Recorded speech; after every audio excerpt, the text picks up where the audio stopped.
हे दोस्तों, स्वागत है आपका द एकेडमी में पॉलिटी की इस सीरीज़ में। ये मेरा 9th लेक्चर है। इसके पहले वीडियो की सारी लिंक्स मैंने डिस्क्रिप्शन बॉक्स में शेयर कर दी है। तो दोस्तों, आज अपन पढ़ेंगे 1813 और 1833 के चार्टर अधिनियम। तो दोस्तों, 1813 के चार्टर अधिनियम में अपन पहले एक दो फैक्ट्स देख लेते हैं।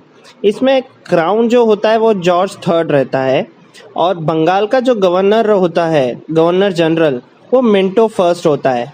अब अपन इसका महत्व देख लेते हैं। कंपनी के व्यापारिक अधिकारियों में कमी लाई गई और प्रशासनिक एकाधिकार को 20 वर्षों के लिए बढ़ाया गया। अब दोस्तों, यहाँ पर एक चीज समझना, इस वर्ष 50 में ब्रिटेन में एक इंडस्ट्रियल रिवॉल्यूशन आया और इसके कारण उत्पादन में एक बहुत बड़ा उछाल आया।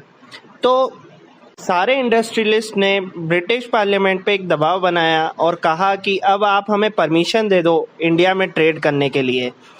बस इसी का परिणाम रहा कि ईस्ट इंडिया कंपनी का व्यापारिक अधिकारों में जो है कमी आ गई। इस अधिनियम के पहले सारा व्यापार छोटे से छोटा और बड़े से बड़ा ईस्ट इंडिया कंपनी ही करती थी, लेकिन इस चार्टर एक्ट के बाद इसमें कमी आई। अब ईस्ट इंडिया कंपनी की मोनोपोली केवल 3 तरह के व्यापार पे रह गई थी।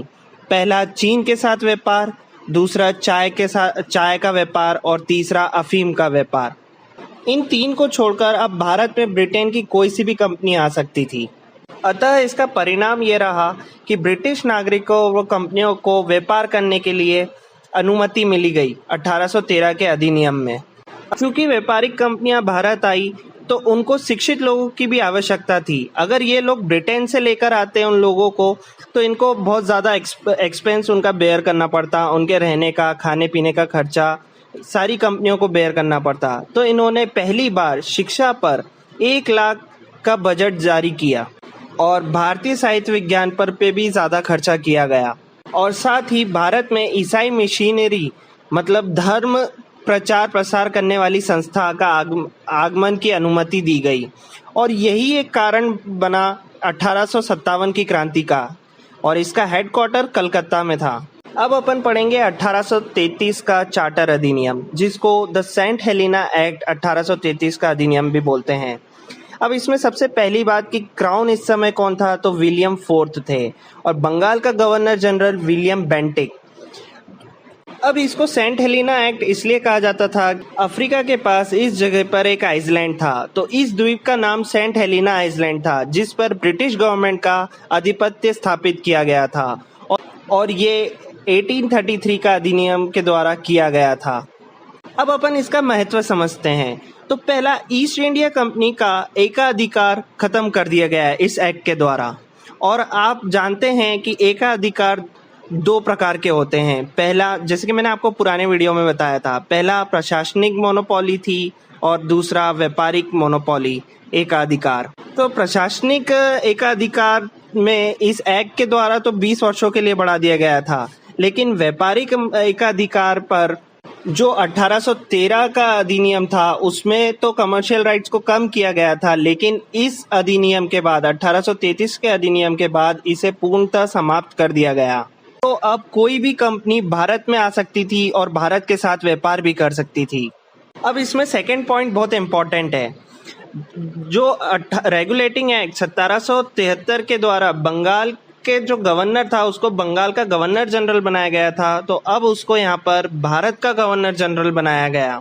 तो यहाँ पर सबसे इम्पोर्टेंट पॉइंट निकल कर आता है कि भारत का प्रथम गवर्नर जनरल कौन था, तो ये थे विलियम बेंटिक। और इस अधिनियम के द्वारा बनाए गए कानून को एक्ट कहा जाने लगा। गवर्नर जनरल को भारत की किसी भी क्षेत्र के लिए किसी भी प्रकार का कानून बनाने की शक्ति दी गई और अब गवर्नर जनरल की परिषद की संख्या बढ़ाकर 4 कर दी गई। आपको याद होगा, गवर्नर की परिषद की बात करें तो 1773 में जो बनाई गई थी उसमें 4 मेंबर थे, जिसे बाद में पिट्स इंडिया एक्ट जब आया उसमें संख्या घटाकर 3 मेंबर कर दिए गए थे। अब इसको वापस 1833 का जो एक्ट आया है इसमें वापस बढ़ाकर 4 मेंबर कर दिए जाएंगे। तो अब बात ये आती है कि ये 4th मेंबर कौन था। इस 4th मेंबर को अस्थायी तौर पर जोड़ा गया और इसको नाम दिया गया कि ये विधि सदस्य है। संपूर्ण भारत हेतु एक बजट बनाया जाने लगा और अतः भारत में वास्तविकता की केंद्रीकरण हुआ। अब सवाल ये आता है कि पहला विधि सदस्य कौन बना, तो इसका आंसर है लॉर्ड मैकाले और इसी अनुसार भारत में अंग्रेजी शिक्षा का प्रारंभ हुआ। अब इसमें तीसरा पॉइंट है कि भारतीय विधि आयोग का गठन किया गया जिसमें 4 मेंबर बनाए गए। अब इसका अध्यक्ष कौन था, तो इसके अध्यक्ष जैसे मैंने अभी आपको बताया कि विधि सदस्य जो लॉर्ड मैकाले को बनाया गया था वही इसके सदस्य थे। अब मैकाले संहिता का निर्माण किया गया और इस आयोग ने रिसर्च करके मैकाले संहिता बनाई गई जिसको और मॉडिफाई किया जाएगा आगे चलकर और आगे जाकर यही 1860 का आईपीसी का रूप लेगी। अब इसमें नेक्स्ट पॉइंट बहुत इंपॉर्टेंट है। इस अधिनियम के द्वारा पहली बार गवर्नमेंट ऑफ इंडिया शब्द का प्रयोग किया गया और सरकारी सेवाओं प्रतियोगिता परीक्षाओं के लिए लंदन में हेनली बर्ग कॉलेज खोला गया और धारा 87 के तहत सरकारी चयन में जाति, वर्ण इत्यादि का भेदभाव नहीं होगा। यह प्रावधान बाद में हटा दिया गया। बोर्ड ऑफ डायरेक्टर्स के इम्पोर्टेंट पॉइंट है नोट करना कि 1837 के बाद फारसी के स्थान पर इंग्लिश को प्रमोट किया गया। तो इसी प्रकार अपना ये अधिनियम भी यहीं ख़त्म होता है। अगर आपको मेरा ये वीडियो पसंद आया है तो प्लीज़ इसे लाइक करें, कमेंट करें और शेयर करें और सब्सक्राइब करना ना भूलें। Thank you.